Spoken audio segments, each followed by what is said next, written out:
They say children speak the truth because they haven't learned how to lie yet. But no one warns you how much that truth can hurt when it's wrapped in innocence. It was a quiet Sunday afternoon, the kind of Sunday where the sunlight spills just right through the kitchen window, catching dust in the air like slow falling snow. My son's house smelled like pot roast and rosemary, the usual rhythm of family dinners. Laughter echoed from the dining room, the sound of forks clinking against plates. Wine being poured, glasses toasting to birthdays. I hadn't been invited to help plan. I sat at the small kitchen table, tucked by the back door. My plate was filled with warmed-over food, slightly colder than I liked. They had served me first.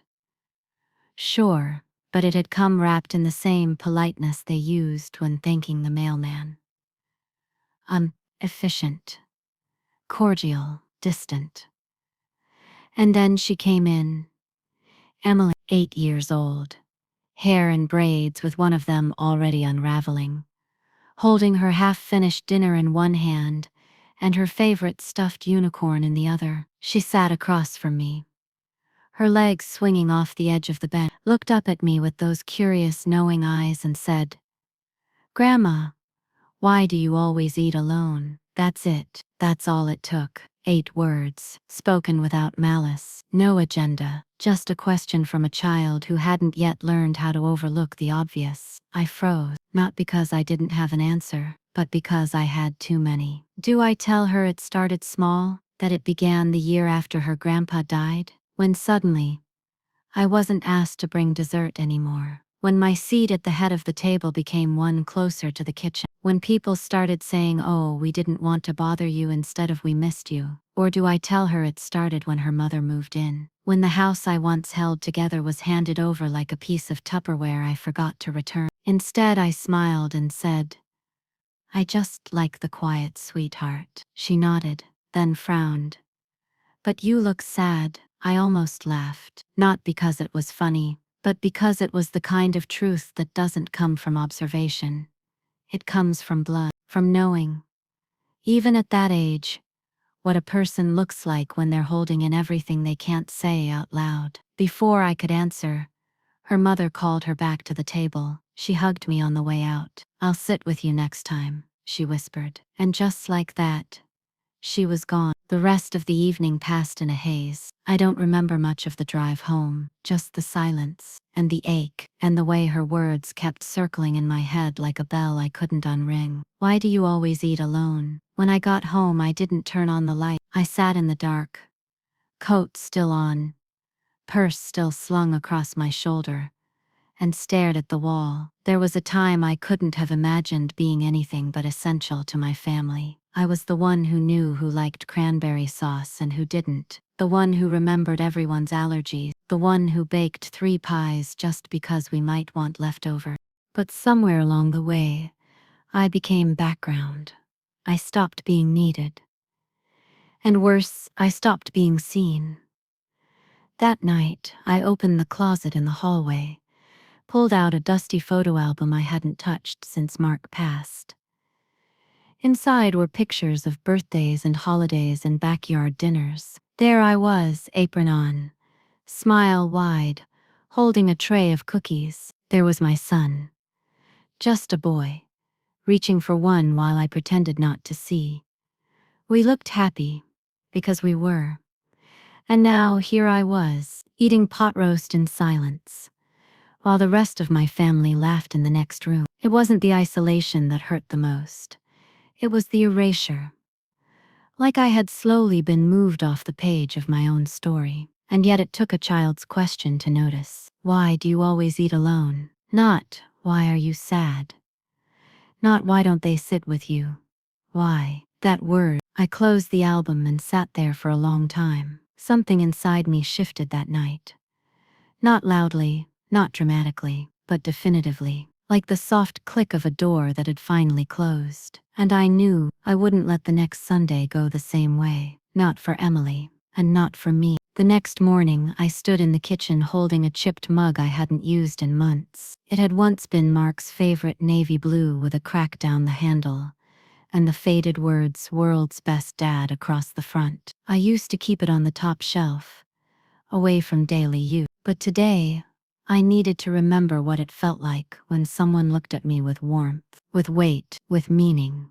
The coffee was lukewarm, but I drank it anyway. I stared out the window at the frost still clinging to the garden bed, and thought about what Emily had said. Not her words, exactly, but the way she had said them, confused, soft and sincere. That kind of honesty doesn't linger unless it lands on something already bruised. And I had bruises, deep ones, somewhere along the way.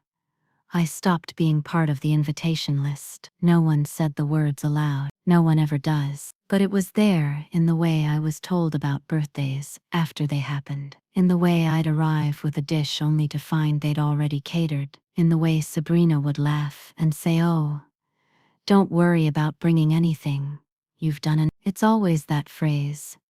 You've done enough that women my age are given when they're being ushered out of relevance. It sounds kind, like a thank you, but it's a door closing, quietly, politely, permanently. I used to host every Thanksgiving, every Easter brunch, every 4th of July cookout. I knew where the serving spoons were. I had the big casserole dishes that could feed an army. I knew how to make 3 versions of mashed potatoes, so no one would complain. But it wasn't about the food. It was about being the center that held everyone together.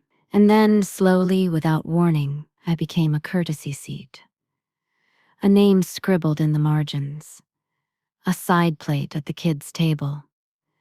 The first time they forgot to include me in the group photo, I brushed it off. Everyone was rushing. The camera was set on a timer. It was chaos, but then it happened again. And again. Eventually I stopped offering. I stopped asking. I sat in the kitchen instead. And they let me. Last Christmas, I brought my famous sweet potato casserole, the one with the brown sugar crumble and the marshmallows on top. I placed it on the counter as Sabrina and Daniel bustled around the kitchen. She barely looked up, just waved her hand vaguely toward the end of the island. I remember standing there awkwardly, holding that hot dish in my arms like a forgotten relic. There was no space left in the oven, no plan to serve it. The table was already set with store-bought pies and cattered trays. That was the first time I didn't stay for dessert. I told them I wasn't feeling well. They didn't ask why. So many small things, like how I used to carve the turkey.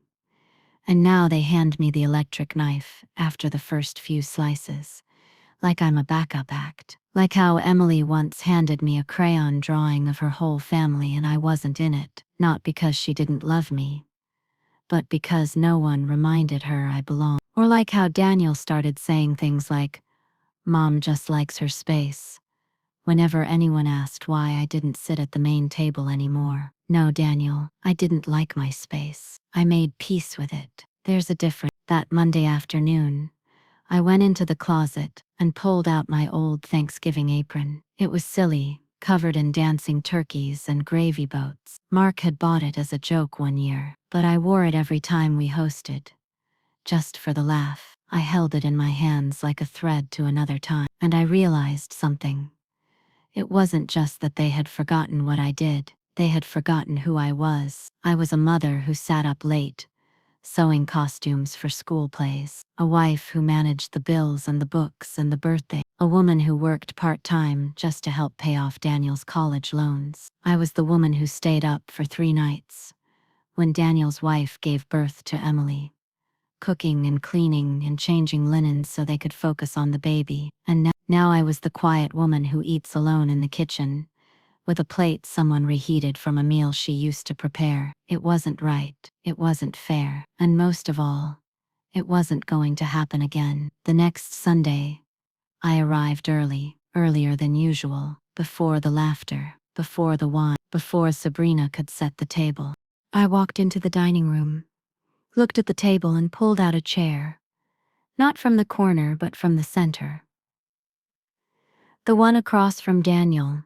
And I sat down. Sabrina poked her head in from the kitchen, confused. Oh, Margaret. We usually have you in the sunroom. It's quieter there, remember? I looked up, calmly. I remember, I said. But I'm not interested in quiet today. She blinked. Well, the kids will be here soon, and this seat is for. I know exactly who it's for, I said, folding my hands. It's for the woman who spent 30 years making sure this family had a table to sit at. Daniel appeared behind her. His expression was unreadable, but he didn't say anything. I didn't argue. I didn't raise my voice. I just stayed, seated. And when Emily walked in a moment later and saw me at the table, her face lit up. She ran straight to the chair beside me, dragging her plate across the table and said, "Grandma, you're sitting with us this time." I smiled. "Yes, sweetheart, I am." They didn't ask me to move after that, but I could feel the tension, the unspoken shift, like everyone had gotten used to a version of me that took up less space, less voice, less presence. And now that I was standing up straight again, metaphorically and literally, they didn't know what to do with me, but I did, because I had spent years being erased, and I was done playing along. I found the letter in the attic 2 days after that dinner. It wasn't anything grand, just a folded piece of notebook paper stuffed into an old recipe book. I must have tucked it there years ago. The handwriting was mine, only younger, rounder, a little messier. The kind of handwriting you have when you're still trying to impress people with hearts over your eyes. It was a letter I'd written to myself, dated October 14th, the same year Daniel was born. I read it once, then again, then a third time, as the light from the attic window shifted from afternoon gold to early evening gray. "Don't forget who you are," it said. "You're more than what they need from you." At the time, I had probably written it after a long night of colic and laundry and trying to make a bottle with one hand. Back then, Mark was working 2 jobs. I was holding down the house like it was stitched together by my spine. Even then, I knew this life had the power to make you disappear. I wasn't always quiet. I used to be the loudest woman in any room, not because I was brash, but because I had purpose. I was a fixer, a planner, a woman who solved problems before they arrived. When Daniel was young, I chaired the PTA. I ran fundraisers, organized field trips. I once single-handedly rewired the Christmas lights on the entire block because the electrician canceled last minute, and I refused to let the kids go without. I was a woman people leaned on. I was a placeholder. A chair they filled when they felt generous. A name they wrote on cards, but rarely called. That quiet? It didn't come naturally. It was trained, conditioned, rewarded with phrases like, "You're so easygoing, Mom," or "Thanks for being so understanding, Margaret." But what they meant was, "Thanks for not asking for anything." After that dinner where I reclaimed my seat at the table, something shifted in me, and not just emotionally, tangibly. I started doing things again, things that reminded me of the version of myself who used to take up space. I repainted the guest bathroom, just because I felt like it. I joined a Tuesday morning book club at the library and didn't tell anyone where I was going. I started walking every morning around the lake trail, 3 full laps with my shoulders back and my chin up. No earbuds, no phone, just the sound of my own thoughts, steady and grounded, reminding me that I was still here. Sabrina noticed, of course. That Sunday I arrived and she said, "You look different." "I feel different," I said. She smiled, tight-lipped, then went back to adjusting place settings. I watched as she swapped my usual seat back to the corner, and I said nothing, because I had a different plan. Emily found me again, later that night, sitting on the porch swing. She crawled up beside me, her legs folded like a little frog, cheeks flushed from running around the yard. "Grandma," she said, "did you always eat in the kitchen when Daddy was little?" I smiled. "No, sweet pea. I used to cook everything, and then I sat right at the head of the table." She blinked. "Why don't you now?" I hesitated. Then I told her the truth. The soft version. "Sometimes," I said, "when people get used to you always doing the work, they forget to make space for you." She frowned. "That's not nice." "No," I agreed. "It's not." She was quiet for a moment, then tugged on my sleeve. "When I grow up," she said, "you can always sit next to me." It broke me a little. That tiny promise, so sincere, so simple, a kind of apology that her parents had never given me. That night I sat down with an old notebook and made a list. Not of chores, not of groceries, but of memories. Memories of the woman I had been. The time I stayed up till 3 a.m., sewing Daniel's Halloween costume. The fundraiser I ran that paid for the entire playground rebuild. The summer I hosted neighborhood movie nights in the backyard. The birthday where I made 3 different cakes because Daniel couldn't decide. The anniversary Mark surprised me with a swing dance class. And I outdanced everyone in the room.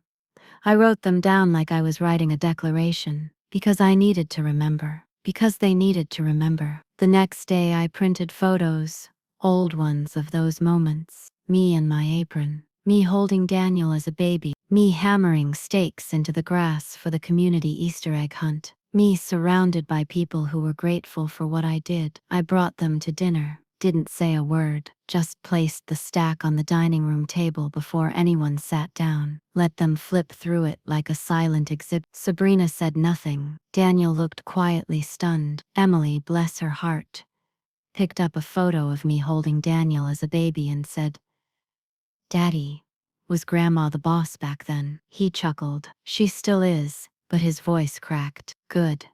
Let it crack. Let it remind you that I built the table you so casually try to move me away from." The silence after dinner was heavier than usual, not bitter, just reflective. I left early, didn't say goodbye. Sometimes dignity means making your exit before someone has the chance to make you feel small again. And as I walked out the front door, Emily ran up behind me and hugged my leg. "Will you sit next to me next week?" I smiled.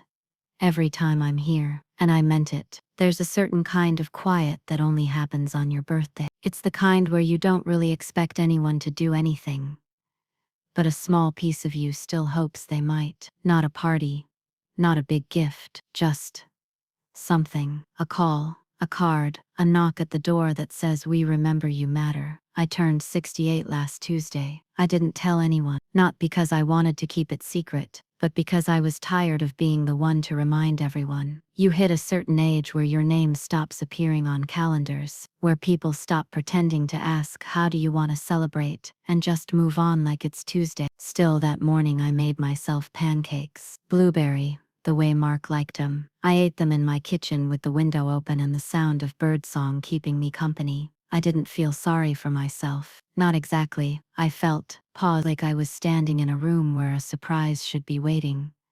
But no one had remembered to turn on the lights. The phone didn't ring. No texts. Nothing from Daniel. Nothing from Sabrina. Around 11 a.m., I walked to the mailbox. My slippers brushed the gravel driveway. Soft and slow. The sun was out, warm in that way it gets when spring is trying to remember how to feel like summer. Inside the box were 3 envelopes. 2 were junk. The third was a birthday card. I knew the handwriting on the front. It was from Emily.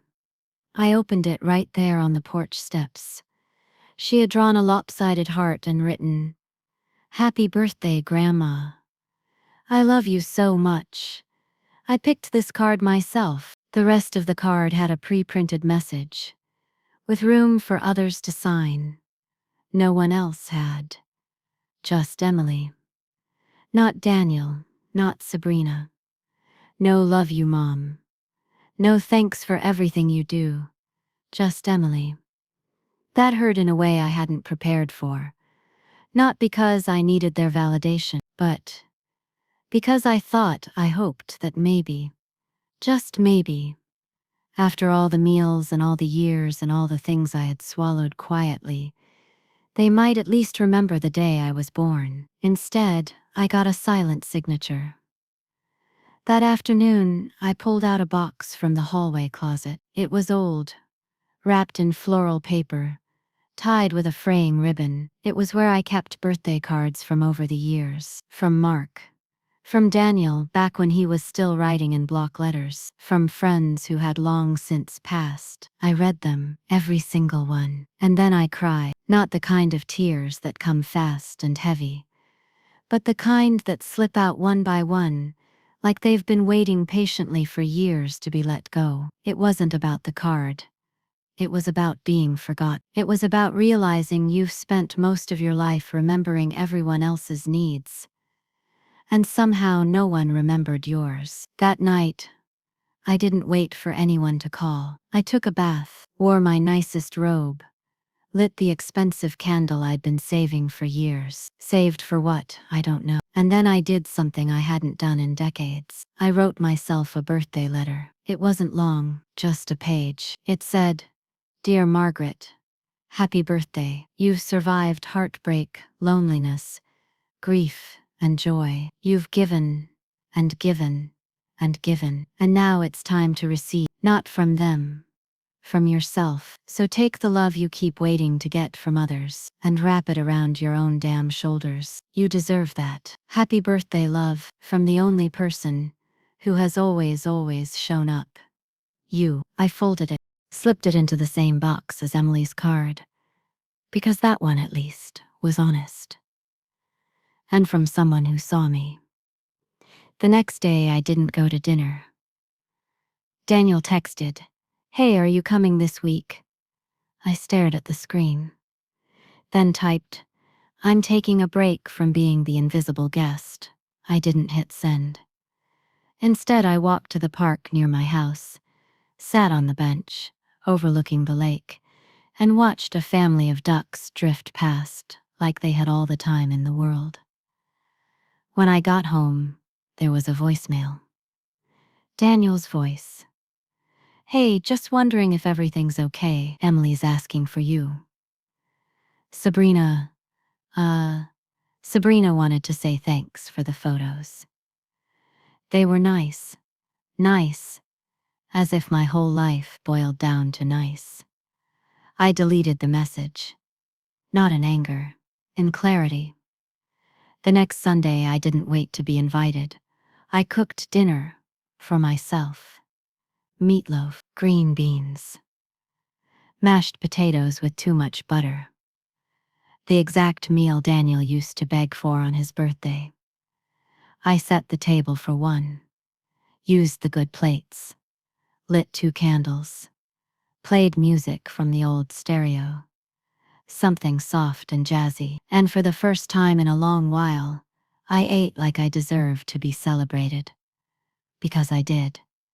Because I do. When Daniel was little, he used to ask me how I made food taste like home. He was maybe 7 or 8 the first time he said it. I had just pulled a chicken pot pie from the oven, the kind with the braided crust and little sprigs of thyme tucked on top.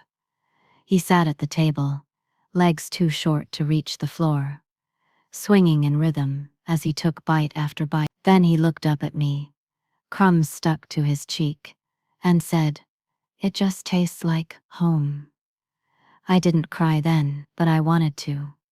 Because back then, feeding people meant something. It was the way I showed love. I didn't say "I'm proud of you" out loud. I made sure your favorite cornbread was still warm when you walked through the door. I didn't ask, "Are you okay?"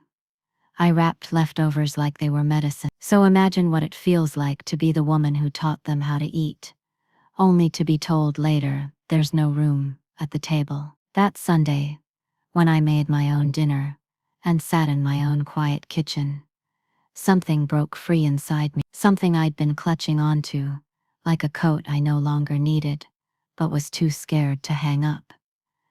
And with that release came the memories of every meal I had cooked and carried into a room where I wasn't invited to stay, of every time Sabrina waved me toward the kitchen while she poured wine for her friends and acted like I was part of the furniture, of every smirk, every eye roll, every passive comment like, "Oh, Margaret just likes to stay out of the way." No. Margaret had been pushed out of the way. I saw it now, plain and bitter as burnt coffee. I thought I had been choosing peace. I thought swallowing my pride made me wise. But really, I'd been starving, not for food, for recognition, for warmth, for the sound of my own name spoken with kindness and not impatience. A few days after my birthday, Emily came to visit again. This time, Sabrina dropped her off for an hour so she could get some errands done. I didn't ask what errands. I just welcomed my granddaughter with a smile and a fresh batch of sugar cookies cooling on the rack. Emily helped me decorate them. Her frosting skills were enthusiastic. "Mom said you've been sad," she said suddenly, her tone serious. "Are you mad at us?" I wiped my hands on a dish towel, sat beside her. "No, sweetheart," I said. "I'm just remembering who I am." She furrowed her brow. "But your grandma," I smiled. "Yes, but I'm also Margaret. I had a life before any of you knew me. I used to ride horses. I once baked 20 pies for a fundraiser in a single night. I've been to Paris. I sang in the church choir. I laughed so hard once, I fell out of a canoe." She giggled at that. "You did? I did. And somewhere along the way, I forgot all that. I got so busy being useful, I stopped being seen." Emily tilted her head. "I see you." My throat tightened. "I know you do." And she did, in the way only children can. Without filters, without excuses. She hugged me tight before leaving. Tighter than usual. And that's when I knew. No matter what her parents saw, Emily was watching. She was learning. The next day, I wrote a letter, not to Daniel, not to Sabrina, to myself, again. But this one wasn't a birthday letter. It was a list of every meal I had cooked for them since moving back into their home after Mark passed. 72 dinners, 41 breakfasts, 22 school lunches made when Sabrina just didn't have the time. I wrote them all down, every roast, every casserole, every soup and every sandwich. Then I underlined the last line in red, "The last meal I'll ever make out of obligation." Because it wasn't about food anymore. It was about identity, about how easy it is for people to take what you give and forget the giver entirely. The following weekend, I declined their dinner invitation. Sabrina texted, "Emily's asking if you're coming." I replied, "Tell Emily I'll see her soon. Tell the rest." No thank you. There was no follow-up. No apology. But a few days later, I found my old recipe box had been moved from the pantry, tucked behind canned goods. Dusty, forgotten, just like me. So I did something bold.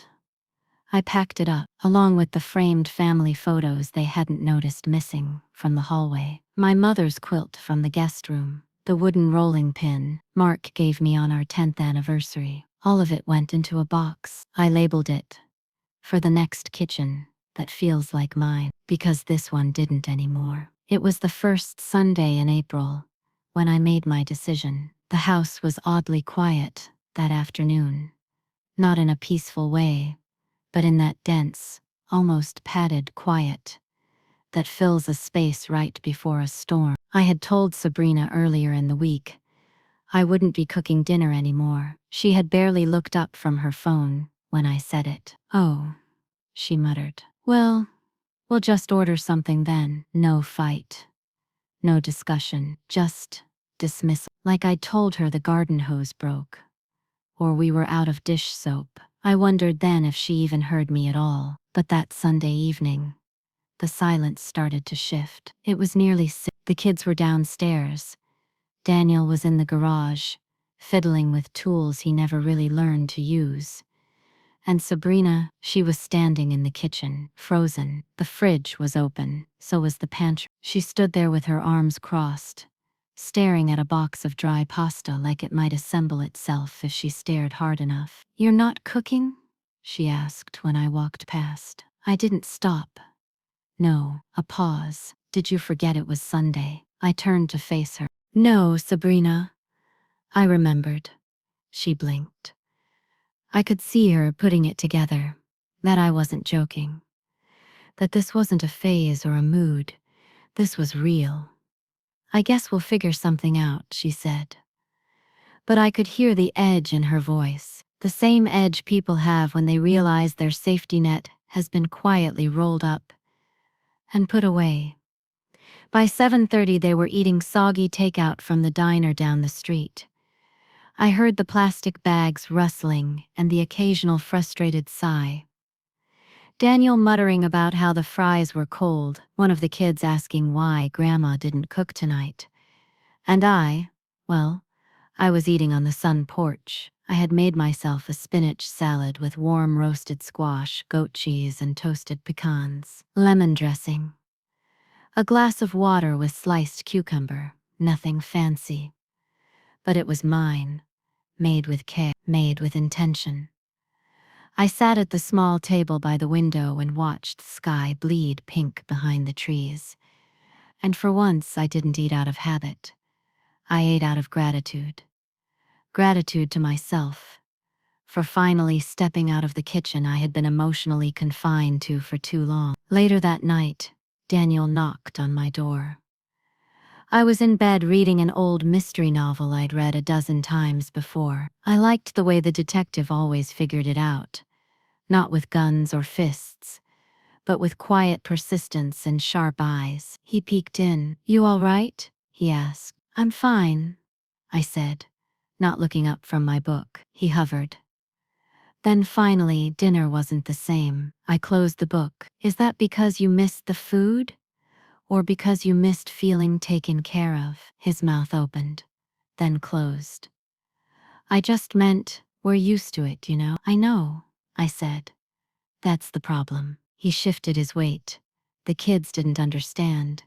They don't need to, not yet. But one day, they'll know what it means to feed everyone and be left with the crumbs." He didn't respond, just stood there a moment longer, then nodded and said goodnight. The next morning, I found a note on the kitchen table, in Daniel's handwriting. It said, "We'll handle dinners this week. You deserve a break." I stared at it, not because it was touching, but because it was so unfamiliar, almost like recognition, almost like a seed of something new. But a seed doesn't feed anyone, so I didn't water it with hope. I just folded the note and put it in the drawer. That afternoon, Emily came to my room again. She sat on the edge of my bed, swinging her legs. "Why didn't you eat with us last night?" she asked. I smiled, because sometimes, when people forget what you give, the best way to remind them is to stop giving. She looked confused, but not upset. "Was it because Mommy was mean?" I shook my head. "No. It's because I was mean to myself. I let everyone think I didn't matter outside the kitchen." Emily reached into her backpack and pulled out a small crumpled paper. It was a drawing. Me, her, and a giant birthday cake. Stick figures and pink frosting. "You can hang it up," she said shyly. "So you remember I love you." I couldn't speak for a moment. I hugged her tighter than ever. Because in a house where the adults had forgotten me, this little girl was still leaving breadcrumbs back to myself. That night, Sabrina burned the chicken. I didn't say anything, just opened the window when the smoke alarm chirped. And for the first time in years, I didn't feel responsible for saving dinner. I just felt free. I was in the garden clipping back the dead stems from the roses when I heard Sabrina's voice behind me. Tight. Clipped. Daniel says you've been distant. I didn't turn around right away. I wanted to finish the stem I was holding. Wanted to tuck it into the compost, with the same gentleness I used to fold her laundry. Then I stood, wiped my hands on my apron, and looked at her. I've been reclaiming my time, I said. Not distancing, just redirecting. She rolled her eyes. This is getting exhausting, Margaret. There it was, my name. Not Mom, not Grandma, just Margaret. Like a character in a book she was tired of reading. I didn't flinch. She kept going. You've made your point. You want space. You want recognition. We get it. But now you're just being selfish. I almost laughed. Not out of cruelty. Out of disbelief. Selfish. The woman who skipped vacations to watch their kids. The woman who made 3 different dinners for 3 picky eaters without ever once complaining. The woman who gave up her own bedroom and her privacy and her peace so they could get back on their feet. I didn't raise my voice. Instead, I walked back inside and returned with a calendar. One of those paper ones, the kind with flowers printed along the borders. I laid it flat on the table between us and pointed. Let's go back, I said, to the month I moved in. She crossed her arms but leaned in. See this week? I said, tapping the first square. Daniel was sick. I picked up prescriptions, made soup, and sat with him at night, so you could sleep. Next square. This one? Your big work pitch. I got the kids dressed, packed their lunches, and drove them to school all 5 days. Flip. Here's the week your father was in the hospital. I cooked for 10 straight nights without anyone offering to help. Another flip. This week, I canceled a dentist appointment I waited 4 months for, so I could babysit while you got your nails done. Sabrina's lips tightened. I wasn't angry. I wasn't spiteful. I was just done. You call it selfish, I said. I call it finally flipping the calendar to my month. She didn't apologize. Not then. She just stood there, arms crossed, like armor, staring down at the calendar like it had betrayed her. And maybe it had, because it told the truth. And the truth has a nasty habit of showing up when people least expect it. That night, Daniel came to my room again. He looked sheepish, like a boy who'd been sent to apologize on behalf of someone else. She didn't mean it, he said. She's just overwhelmed. I raised an eyebrow. And who do you think taught her to carry her overwhelm in a way that stomps over other people? He didn't answer. He sat, picked at the blanket edge. She's not a bad person, he said softly. I didn't say she was, I replied, but she is a grown woman, and grown women don't get to hide behind exhaustion while treating others like footstools. He looked down. I don't know how to fix this, he admitted. I leaned back in my chair. You don't fix it. You own it. You stop letting your silence act as permission. You tell her when the line has been crossed. Daniel nodded, but I could see the conflict in him. The boy who wanted to please his wife. The man who had forgotten how to stand tall. The next morning, I started looking at listings. Not for houses, not yet, but for places that felt more like me. A small studio that hosted pottery classes.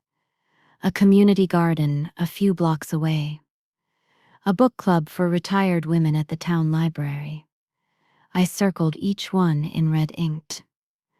Not because I was running, but because I was planting. After years of giving my days away, I wanted to see what they looked like when I kept them for myself. Emily came into my room that afternoon, with a card in her hand.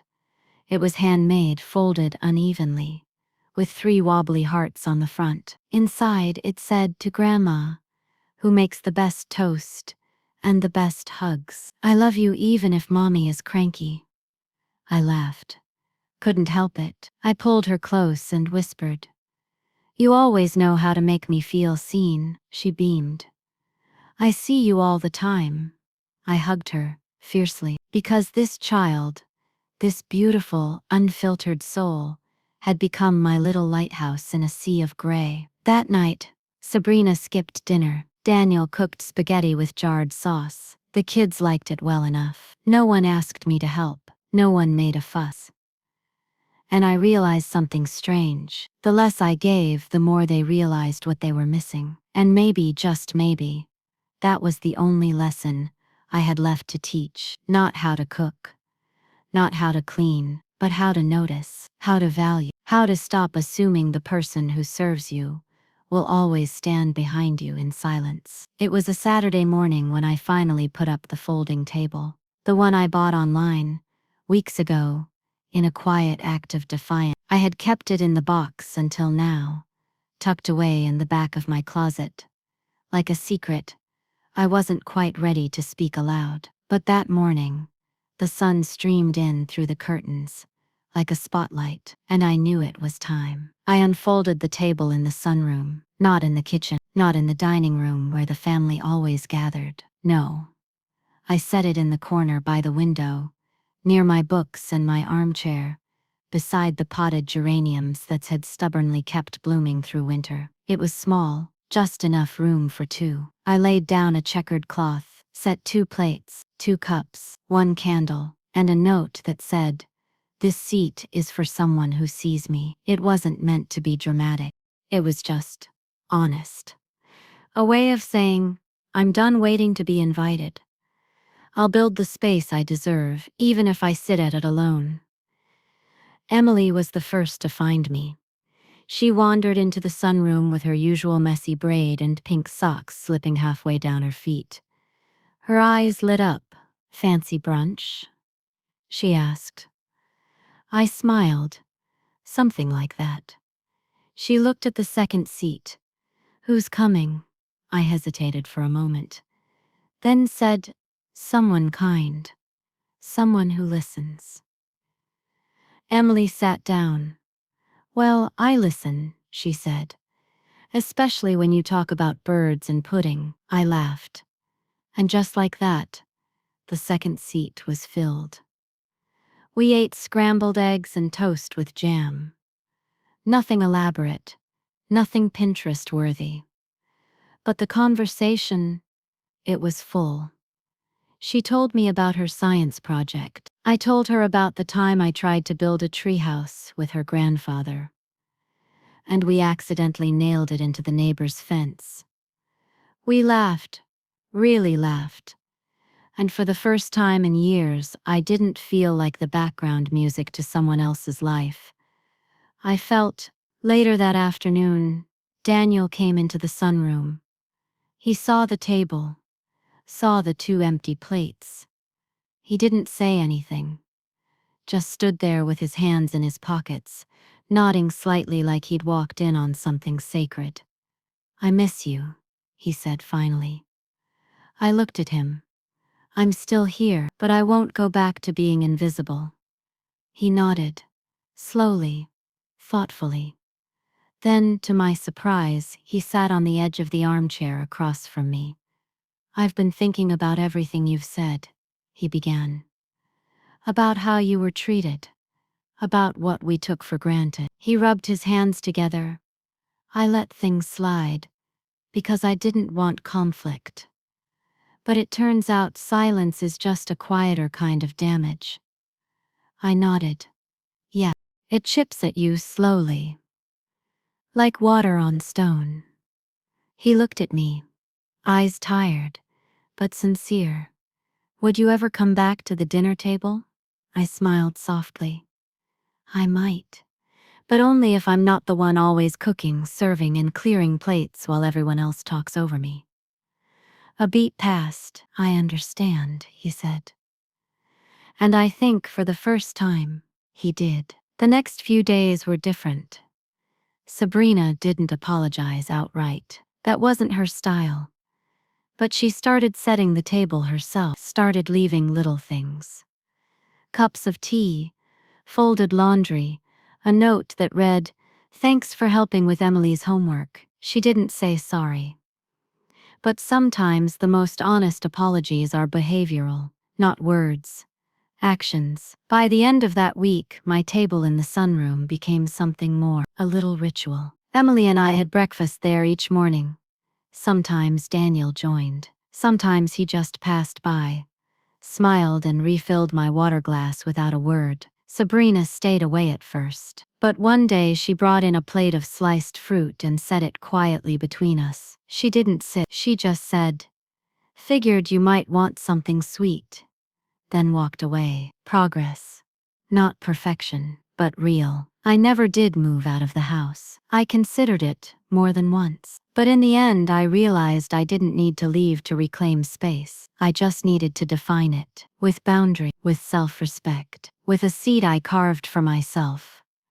Not one I was waiting to be assigned. One evening I came home from the library and found something taped to my door. It was a drawing, stick figures again, just like the one Emily had given me weeks ago. Only this time there were 4 people at a table, labeled Grandma, Emily, Dad, Mom, all smiling. At the bottom in crooked letters it read, "Dinner is better when you're at the table too." I held it for a long moment, then I walked to the sunroom, poured myself some tea, and hung it on the wall beside the window. A reminder that even when people forget your worth, you can remember it for yourself. And sometimes, just sometimes, that self-remembrance is enough to teach them how to see you again. That night I lit a candle on my table, not because I needed the light, but because some flames deserve to be honored, even if you had to reignite them yourself.